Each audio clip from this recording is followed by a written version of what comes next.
روئے زمین کی ہر چیز کو خوشی ہے، جانوروں کو، درندوں کو، چرندوں کو، پرندوں کو، انسانوں کو تو پھر خوشی ہونی ہی چاہیے۔ انسان کیوں نہ خوشی کرتے؟ اللہ اکبر۔ میرے آقا مولا صلی اللہ علیہ وسلم کو اللہ نے رحمت للعالمین بنا کے مبعوث فرمایا۔ میں اشارتاً جب ہم دنیا میں نہیں آئے تھے تو ہم ایک جہان میں تھے جس کو کہا جاتا ہے عالم ارواح۔ کیا کہتے ہیں؟ عالم ارواح کہتے ہیں۔ اللہ نے 18,000 جہان بنائے ہیں۔ حضرت عبداللہ بن عباس کی یہ روایت ہے، اور بھی روایات مختلف ہیں۔ حضرت عبداللہ بن عباس رضی اللہ تعالیٰ عنہ، یہ نبی پاک صلی اللہ تعالیٰ علیہ وسلم کی دعا ہے۔ حضرت عباس رضی اللہ تعالیٰ عنہ حضور کے چچا ہیں۔ میرے آقا مولا صلی اللہ علیہ وسلم کے 2 چچا ایمان لائے، حضرت عباس اور حضرت امیر حمزہ رضی اللہ تعالیٰ عنہ۔ حضرت عباس رضی اللہ تعالیٰ عنہ عمر میں حضور سے 2 سال بڑے ہیں، عمر میں حضور سے 2 سال بڑے ہیں۔ میرے آقا مولا صلی اللہ تعالیٰ علیہ وسلم ایک دن کسی صحابی نے ان سے پوچھا آپ بڑے ہیں کہ رسول اللہ بڑے ہیں؟ تو وہ کہنے لگے کہ ہوا اکبر و انا اسن منہ، بڑے تو رسول اللہ ہیں لیکن سال میرے زیادہ ہے، بڑے تو حضور ہیں۔ یہ ادب ہے کہ انہوں نے یہ کہنا بھی گوارا نہیں کیا، اس کو ادب کے خلاف جانا کہ میں یہ کہوں کہ میں بڑا ہوں، یہ بھی ادب نہیں ہے۔ یہ ہے رسول اللہ کے صحابہ کی تعلیم امت کے لیے۔ حضرت عباس عبداللہ بن عباس رضی اللہ تعالیٰ عنہ کہتے ہیں کہ اللہ نے 18,000 جہان پیدا کیے ہیں۔ کتنے؟ 18,000 جہان۔ ان جہانوں کا مجھے تو نام بھی نہیں آتا، تفصیلاً کسی کتاب میں نے نہیں پڑھا، موٹے موٹے جہانوں کا تذکرہ حدیثوں میں موجود ہے، لیکن ایک بات اشارہ آتا ہے۔ علامہ اسماعیل حقی رحمۃ اللہ تعالیٰ علیہ نے روح البیان میں لکھا کہ معراج کی رات جب میرے آقا مولا صلی اللہ تعالیٰ علیہ وسلم 7ویں آسمان پہ پہنچے، اس سے آگے سدرۃ المنتہا، اس سے آگے جب میرے آقا مولا صلی اللہ تعالیٰ علیہ وسلم پہنچے تو حضور فرماتے ہیں میں نے اونٹوں کی لمبی کتار دیکھی۔ جبریل سے پوچھا اے جبریل یہ اونٹ کب سے چل رہے ہیں؟ عرض کہ حضور جب بھی میں آتا ہوں انہیں آتے جاتے دیکھ ہی رہا ہوں۔ فرمایا یہ کدھر جا رہے ہیں؟ فرمایا مجھے یہ معلوم نہیں ہے یہ آ کدھر سے رہے ہیں جا کدھر سے رہے ہیں۔ بڑی توجہ۔ حضور فرماتے ہیں ان کے اوپر کیا ہے؟ عرض کہ حضور میں یہ بھی نہیں جانتا، میں جو کچھ کرتا ہوں اللہ کی مرضی اور حکم سے کرتا ہوں، جب تک اللہ کا حکم نہیں آتا کوئی کام نہیں کرتا۔ میرے آقا نے فرمایا ایک کو روکو دیکھو اس کے اوپر کیا ہے۔ حدیث پاک میں امام نے لکھا کہ ایک اونٹ کو روکا، اس کے اوپر جو سامان تھا وہ ایسے تھے جیسے انڈے ہوتے ہیں۔ کیا ہوتے ہیں؟ انڈے۔ ان صندوق میں سے ایک انڈا نکالا، اس کو توڑا تو وہ ایک پورا جہان تھا۔ کیا تھا؟ ایک پورا جہان تھا۔ میرے آقا مولا صلی اللہ تعالیٰ علیہ وسلم فرماتے ہیں اس انڈے سے پورا جہان نکلا، اور اس جہان میں میں نے دیکھا ایک شہر میں ہم گئے، وہاں ایک مسجد ہے، مسجد میں ایسے ہی خطیب بیٹھے حضور کا میلاد پڑھ رہے ہیں،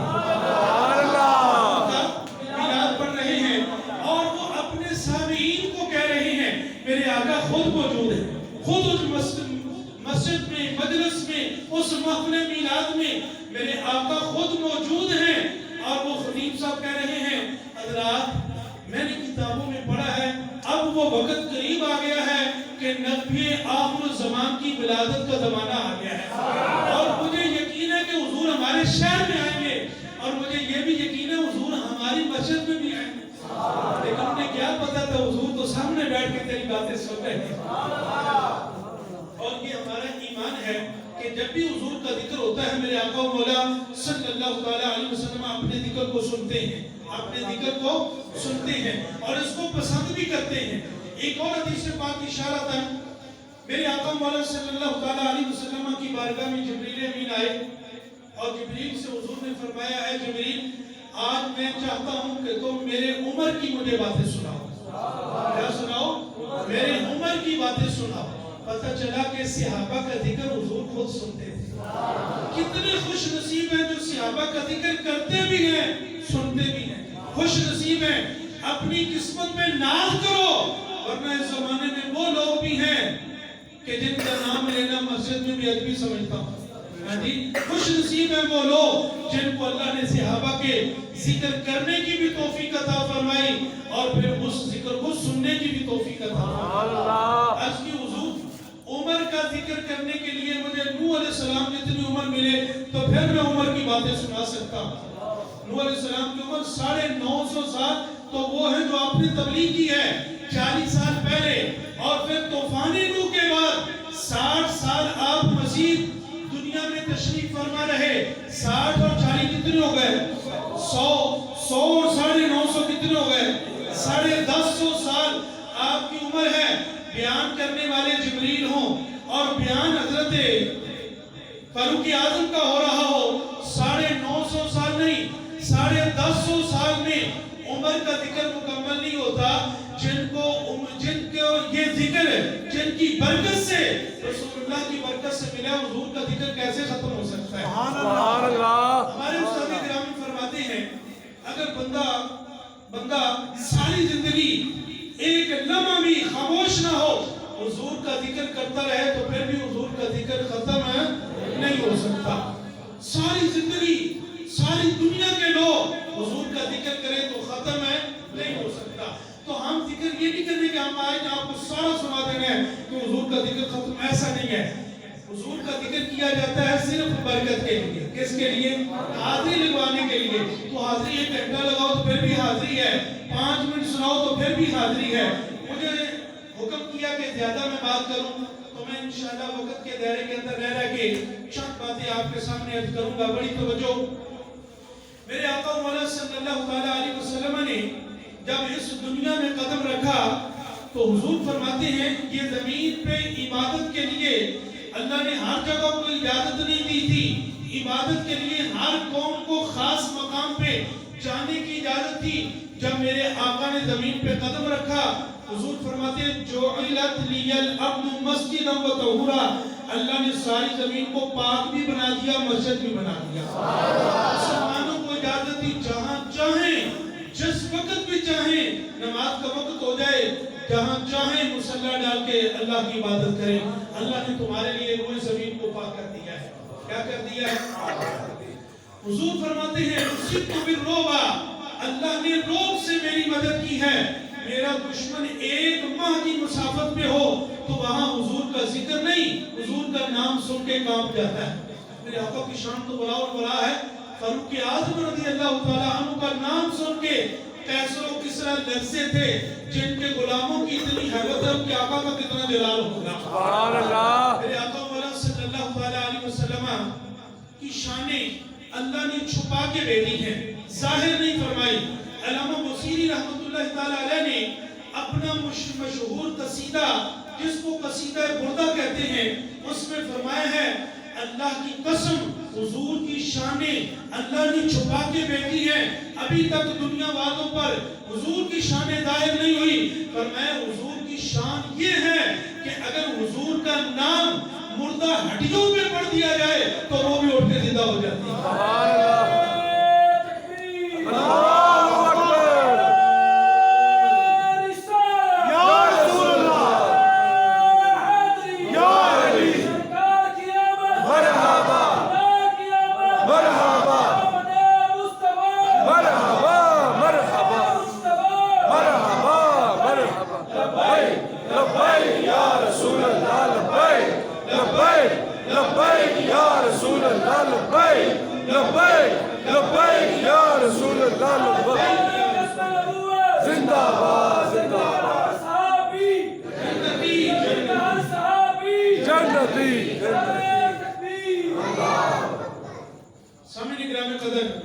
حضور کا ذکر سننا بھی عبادت ہے اور حضور کا ذکر کرنا بھی عبادت ہے.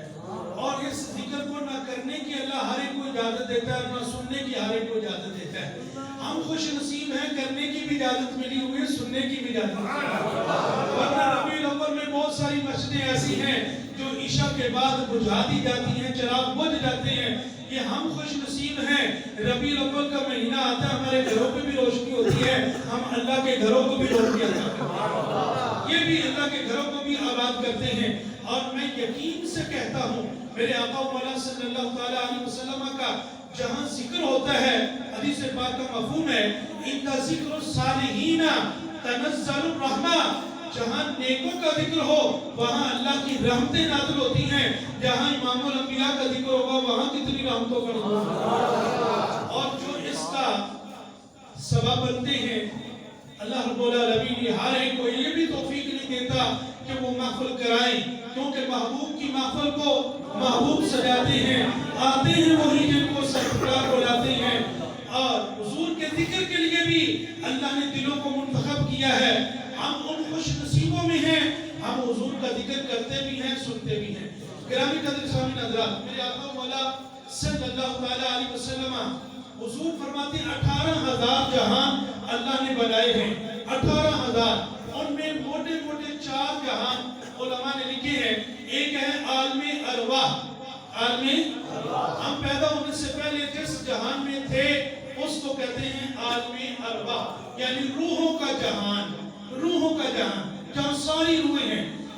روحیں جتنی بھی آدم علیہ السلام سے لے کر قیامت کے آخری بندے تک جتنی بھی روحیں دنیا میں آئی، اللہ نے سب کو ایک ہی دن بنایا ہے، سب کو ایک دن بنایا ہے۔ اللہ اکبر۔ اور پھر جب اللہ کی شان کے مطابق تقدیر کے فیصلوں سے جس نے دنیا میں آتا ہے، آنا ہوتا ہے، اس کو قالب کے میں ڈال کے دنیا میں بھیج دیا جاتا ہے۔ وہ اپنے مقرر وقت پہ دنیا میں رہ کے پھر عالمی اور جہان میں چلا جاتا ہے۔ تو ہم جس جہان میں تھے اس جہان کا نام کیا تھا؟ عالم ارواح، عالم ارواح۔ اللہ نے عالم ارواح میں بھی اپنی محبوب کا تذکرہ کیا۔ قرآن پاک تیسرے پارے میں فرمایا وَإِذْ أَخَذَ اللَّهُ مِيثَاقَ النَّبِيِّينَ لَمَا آتَيْتُكُم مِّن كِتَابٍ وَحِكْمَةٍ ثُمَّ جَاءَكُمْ رَسُولٌ مُصَدِّقٌ لِّمَا مَعَكُمْ لَتُؤْمِنُنَّ بِهِ وَلَتَنصُرُنَّهُ قَالَ أَأَقْرَرْتُمْ وَأَخَذْتُمْ عَلَىٰ ذَلِكُمْ إِصْرِي قَالُوا أَقْرَرْنَا قَالَ فَاشْهَدُوا وَأَنَا مَعَكُمْ مِنَ الشَّاهِدِينَ۔ یہ قرآن پاک کی آیات برکت کے لیے میں نے تلاوت کی ہیں۔ اللہ نے نبیوں کے سامنے اپنے محبوب کا ذکر فرمایا، فرمایا جب تمہارا دور ہو میرا محبوب آئے تو تم نے میرے محبوب پر ایمان بھی لانا ہے، لَتُؤْمِنُنَّ بِهِ وَلَتَنصُرُنَّهُ، ان پر ایمان بھی لانا ہے اور ان کی مدد بھی کرنی ہے، ان کی مدد بھی کرنی ہے، ایمان بھی لانا ہے۔ سامعین گرامی قدر، اللہ کے علم ازلی میں موجود ہے کہ حضور نے آخری زمانے میں آنا ہے۔ میرے آقا مولا صلی اللہ تعالیٰ علیہ وسلم سے پہلے جتنے بھی نبی 1,24,000 کم و بیش جو تشریف لائے وہ حضور سے پہلے تشریف لائے۔ اور حضور حضرت عیسیٰ علیہ السلام کی ملاد دنیا سے رفع آسمانی، ہمارا عقیدہ ہے کہ عیسیٰ علیہ السلام زندہ ہے، کیا ہے؟ آسمانوں پہ موجود ہے، 4تھے آسمان پہ۔ میرے آقا مولا صلی اللہ تعالیٰ علیہ وسلم نے خود آپ کے اوصاف کو بیان کیا ہے۔ حضرت عیسیٰ علیہ السلام 4تھے آسمان پہ موجود ہیں اور پھر دنیا میں تشریف لائیں گے، حضور صلی اللہ تعالیٰ علیہ وسلم کے امتی بن کے آئیں گے اور حضور کے دین کا کام بھی کریں گے۔ میرے آقا مولا صلی اللہ تعالیٰ علیہ وسلم نے جب حضور ابھی عالم ارواح میں تھے، حضور صلی اللہ تعالیٰ علیہ وسلم نے سارے نبیوں کو وہاں دیکھا ہے، سارے نبیوں کو دیکھا ہے۔ اور اللہ کو علم ہے، علم ازلی میں موجود ہے کہ میرے آقا نے سب سے آخر میں آنا ہے، تو اس کی تعویل کہ ہر نبی نے حضور پر ایمان بھی لانا ہے اور ان کے دین کی مدد بھی کرنی ہے۔ وہ دین کا ایمان لانا تو معراج کی رات جب میرے آقا مولا صلی اللہ تعالیٰ علیہ وسلم مسجد اقصی میں تشریف لے کر گئے، سارے نبی موجود ہیں، جو نبی تھے سارے موجود، آدم علیہ السلام سے لے کر عیسیٰ علیہ السلام تک جو نبی تھے وہاں کوئی غیر حاضر نہیں تھا، اور جو غیر حاضر تھا وہ نبی نہیں تھا، جو نبی نہیں تھا اللہ نے وہاں بلایا ہی نہیں اس کو، توجہ نہیں کی۔ میرے آقا نے فرمایا 30 ایسے کذاب آئیں گے جو کہیں گے میں اللہ کا نبی ہوں، میں اللہ کا نبی اعلان کر رہا ہوں، معراج کی رات جنہوں نے مجھے دیکھا وہی نبی ہے، جو اس کے بعد کہے گا وہ نبی نہیں ہو سکتا، وہ جھوٹا ہے، کذاب ہے۔ میرے آقا مولا صلی اللہ علیہ وسلم نے سب نبیوں نے حضور کی نبوت کی تصدیق فرمائی، لا تؤمنن کا اظہار ہو گیا، ولا تنصرن، ہر نبی اپنے دور میں حضور کی باتیں اپنے امتوں کو سناتے تھے۔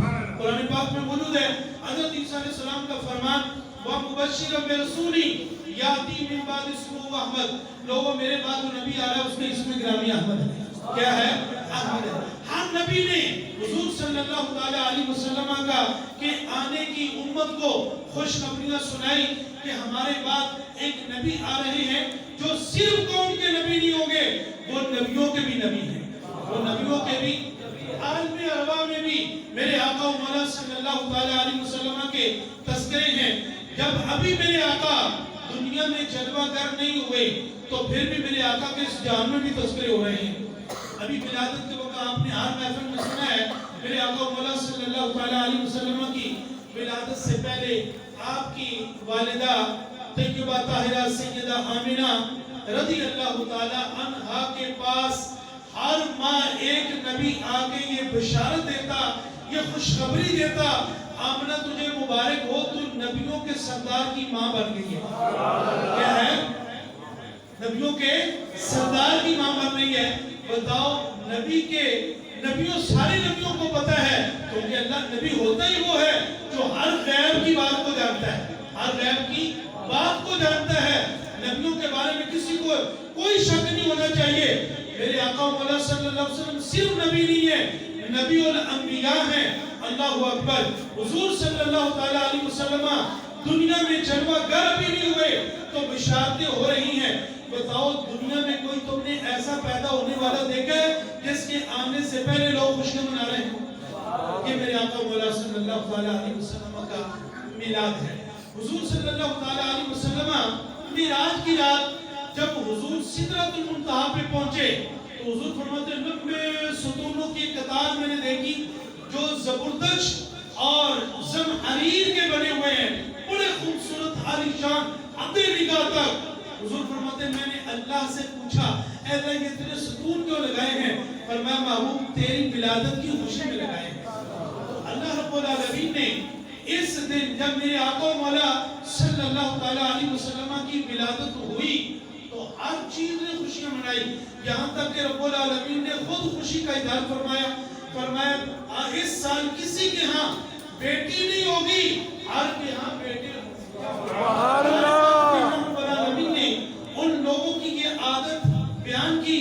فرمایا وَإِذَا بُشِّرَ أَحَدُهُم بِالْأُنثَىٰ ظَلَّ وَجْهُهُ مُسْوَدًّا وَهُوَ كَظِيمٌ. لوگوں کا طریقہ یہ تھا کہ جس کے ہاں بیٹی ہو جاتی مسودن, اس کا چہرہ سیاہ ہو جاتا, قسیم غصے میں آ جاتا. اللہ اکبر. وہ کہتا میرے گھر میں بیٹی ہو گئی ہے. اللہ اکبر. توجہ, میں آپ کو ایک اور یہاں بات کرتا چلوں. حضرت دہیہ کلبی رضی اللہ تعالی عنہ یہ حضور کے وہ صحابی ہیں جبریل ان کی شکل میں زمین پہ آیا کرتے ہیں. حضور کے پاس جب وہی لے کر آتے تو حضرت دہیہ کلبی رضی اللہ تعالی عنہ کے چہرہ مبارک کے ساتھ آتے ہیں. توجہ, حضور کے پاس حضرت دہیہ کلبی آئے, عرض کی حضور میں اسلام قبول کرتا ہوں, قبیلے کے سردار ہیں اور بڑے خوبصورت ہیں. اللہ اکبر. میرے آقا انہیں دیکھ کے فرماتے تھے یوسف ہذہ الامہ, یہ میری امت کا یوسف ہے. اتنے خوبصورت تھے اور اپنے علاقے کے سردار بھی تھے. جب حضور صلی اللہ علیہ وسلم کے ہاتھ میں اپنا ہاتھ دے دیا تو رونے لگے. میرے آقا نے فرمایا کیوں رو رہے ہو؟ عرض کی حضور میرے بہت گناہ ہیں, ایک تو بہت بڑا گناہ ہے جو مجھے چین نہیں ہے, میری اس کی وجہ سے میرے دل کو چین اور قرار نہیں ہے, آنکھیں آنسو بہاتی ہیں. میرے آقا نے فرمایا وہ کون سا گناہ ہے؟ عرض کی حضور جب آپ تشریف نہیں لائے تھے تو حضور لوگوں کا طریقہ بھی یہ تھا اور ہمارے علاقوں کا دستور تھا کہ لوگ اپنی بیٹیوں کو زندہ دفن کر دیتے تھے. ایسے ہی میرے ساتھ بھی ہوا. میرے آقا جب میرے گھر میں بیٹی پیدا ہوئی تو میری بیوی نے میری منت کی کہ نہیں بڑی خوبصورت ہے, اس کو ابھی قتل نہ کرو. تو میں نے بھی کہا چلو بڑی ہو جائے گی تو پھر ہم چھوڑیں گے تو نہیں. اللہ اکبر. کئی حضور جب 7 سال کی ہو گئی تو پھر میری اس غیرت نے جو لوگوں کے درمیان ہماری غیرت تھی جھوٹی جس کو عصبیت کہا جاتا ہے, حضور میں نے اس کو پکڑا, لگا, اس کو ایک گڑھا کھودا اور اس کے اندر ڈال دیا. حضور کو مجھ سے ایک بات میں دھکا دیا کنویں میں.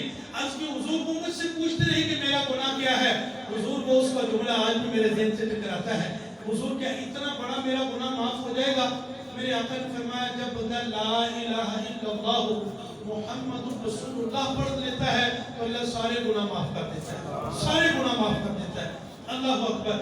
آج لوگ یہ بھی پوچھتے ہیں کہ میلاد کس کو منانا چاہیے؟ ہمارے بزرگ فرماتے ہیں میلاد تو اس بچی کو ضرور منانا چاہیے جس کا والد اس کو زندہ دفن کر دیتا تھا۔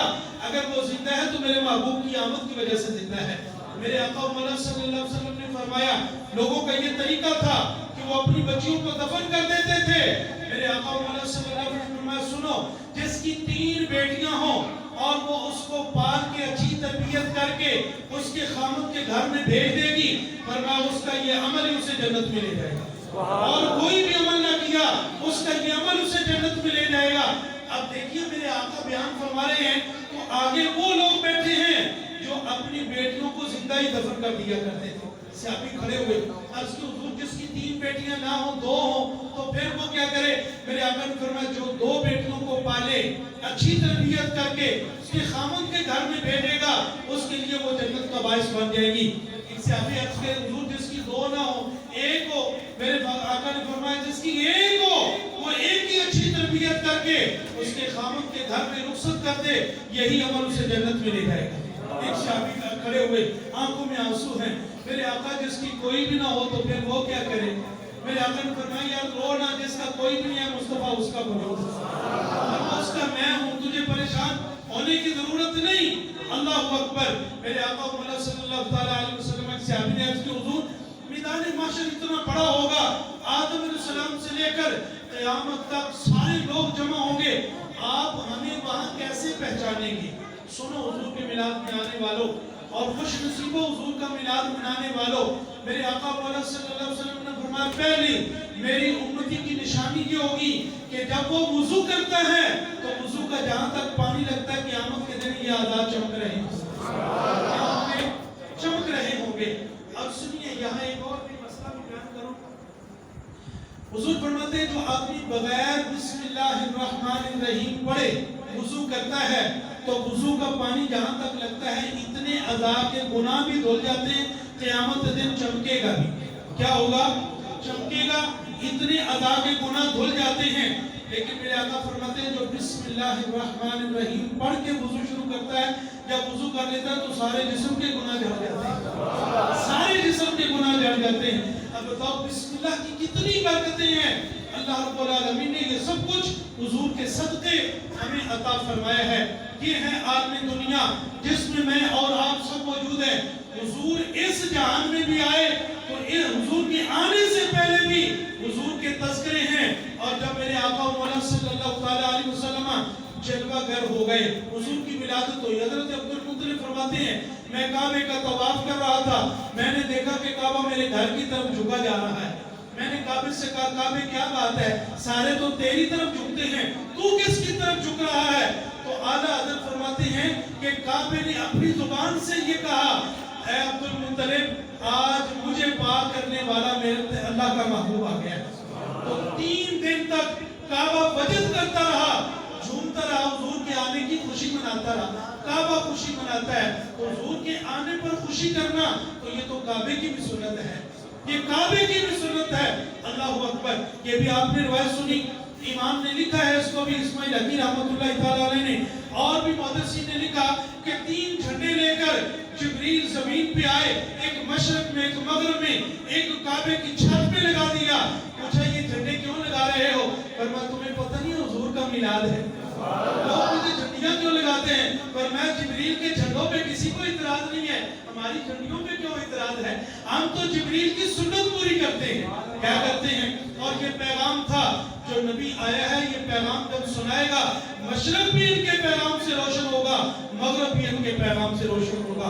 کوئی گھر ایسا نہیں ہوگا جہاں حضور کی محبت کا چراغ نہیں جلے گا۔ میں آپ کو ایک تاریخی بات سناتا ہوں، بڑے دکھ والی۔ ایک عیسائی پادری، اس کا بیٹا مسلمان ہو گیا۔ کیا ہو گیا؟ پادری کا بیٹا مسلمان ہو گیا۔ تو اس نے ایک تحریر لکھی اور اپنے اوپر تیل چھڑکا اور جل کے مر گیا۔ تحریر کیا تھی؟ کہنے لگا کہ آپ میرا زندہ رہنا کسی کام کا نہیں ہے، اسلام تو میرے گھر میں آ گیا ہے۔ کیا اس کے مر جانے سے اسلام روک سکتا ہے؟ نہیں۔ جب اللہ فرماتا ہے میرے محبوب هو الذی ارسل رسولہ بالہدی ودین الحق لیظہرہ علی الدین کلہ، اے پادریوں تم رسول اللہ کی غلام ضرور بن جائیں گے. آنے والی نسلیں حضور کا میلاد بھی منائیں گی اور میرے آقا و مولا صلی اللہ تعالیٰ علیہ وسلم کی نعتیں بھی پڑھیں گی. سامعین کرام قدر، حضور کا دنیا میں آنا اللہ نے رحمت بنا کے بھیجا ہے. کیا بنا کے بھیجا؟ وَمَا أَرْسَلْنَاكَ إِلَّا رَحْمَةً لِلْعَالَمِينَ، سارے جہانوں کی رحمت ہے. اور شاید تو کہتا وہ ہر عالم کی رحمت ہے وہ جس عالم میں رہ جاتے، وہ ہر عالم کی رحمت ہے وہ جس عالم میں رہ جاتے. یہ تو ان کی مہربانی کہ یہ عالم پسند آیا. حضور ہمارے لیے اللہ نے رحمت بنا کے بھیجا. حضور ہر ایک کے لیے رحمت ہے، جانوروں کے لیے، انسانوں کے لیے. یہاں تک کہ میرے آقا مولا صلی اللہ تعالیٰ علیہ وسلم نے جبریل نے سے پوچھا کہ آپ کے لیے بھی حضور رحمت ہے؟ فرمایا ہاں میرے لیے بھی رحمت ہے. میں پہلے جب اللہ کا جلال دیکھتا تھا تو ہر وقت لرزتا تھا، جب حضور آئے ہیں تو اللہ کا جلال بھی جمال میں بدل گیا ہے. اب مجھے کوئی خوف نہیں ہے اپنی آخرت کا. یہ ہے حضور کی آمد، ہر ایک کو خوشیاں ملی تو ہم ان خوشیوں کا اظہار اس انداز میں کرتے ہیں. میں کر رہا تھا میلاد اس بیٹی کو منانا چاہیے کہ جس کی حضور کی آمد سے پہلے جس کو زندہ رکھنے پر اس کا باپ بھی تیار نہیں تھا. بتاؤ حضور کی آمد پر اس بیٹی کو خوشی کرنی چاہیے کہ نہیں کرنی چاہیے؟ حضور سے پہلے منڈیاں لگتی تھی. میرے آقا مولا صلی اللہ علیہ وسلم کی آمد سے پہلے عورتیں بھی بکتے تھی، مرد بھی بکتے تھے. لوگ اپنے باپ کو بھی بیچتے تھے، اپنی ماؤں کو بھی بیچتے تھے. ان ماؤں کو تو ضرور میلاد منانا چاہیے کیونکہ وہ بکنے سے بچ گئی ہیں. میرے آقا نے فرمایا میں نے جنت ساتوں آسمانوں سے اوپر ہے، میں نے لا کے ماں کے قدموں کے نیچے رکھ دی ہے. اور تم ایک امت کو کہہ دیا الجنت تحت اقدام امہاتکم، لوگوں اپنی ماں کو راضی کر لو، میں نے جنت تمہاری ماں کے قدموں میں رکھ دی ہے. اس باپ کو بھی میلاد ضرور منانا چاہیے جس کے بیٹے اس کو ڈنڈے بھی مارتے تھے اور اس کو باپ بھی نہیں سمجھنا، اپنی توہین سمجھتے تھے. میرے آقا نے فرمایا نہیں. صحابی حضور کی بارگاہ میں شکایت لے کر آیا، کہنے لگا کہ حضور میرے پیسے میرا والد نکال لیتا ہے، آپ اس کو کچھ سمجھائیں. میرے آقا نے فرمایا انت و مالک لابیک، تیرا باپ نہ ہوتا تو تو کہاں سے آ جاتا.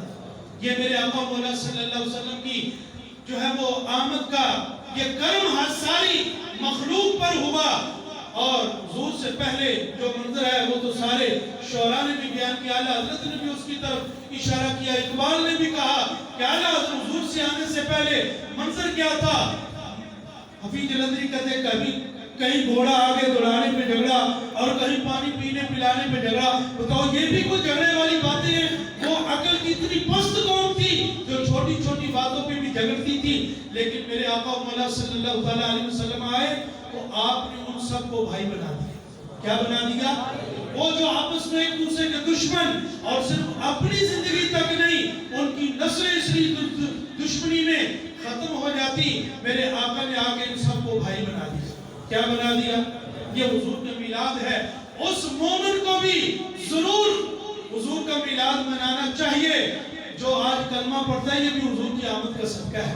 آج مسجدیں بارونق ہیں یہ بھی حضور کی آمد کا صدقہ ہے. ہر بندے پر حضور کا میلاد منانا. میلاد ہے حضور کی ولادت کا تذکرہ کرنا. میلاد یہی ہے.